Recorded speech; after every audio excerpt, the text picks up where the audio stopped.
Welcome to Luca and Miguel. Enjoy the video. You start by eliminating common limits. Check your iPhone volume and app output, then flip the mute switch if needed.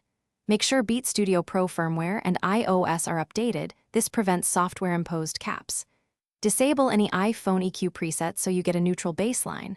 Once done, you can measure real loudness. You want control over each layer: system, app, and headset. That way, changes you make next produce predictable, audible results without hidden software compression. Now focus on signal path. Open the Music or DJ app and raise its internal gain rather than only using system volume, because apps can push higher clean levels. Choose AAC or Apple's lossless if supported. These codecs preserve peaks better versus basic SBC. Temporarily disable spatial audio and active noise cancellation, since they can change perceived loudness and dynamics.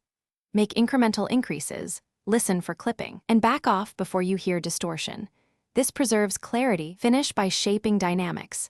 Add a limiter or gentle compressor in your playback app to raise average loudness safely, and then slowly increase output until you hit the limiter threshold.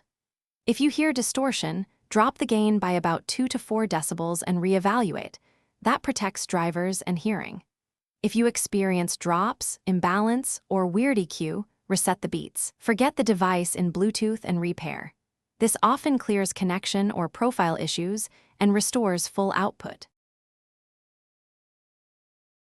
Thanks for watching and please subscribe. It's the best investment you'll ever make.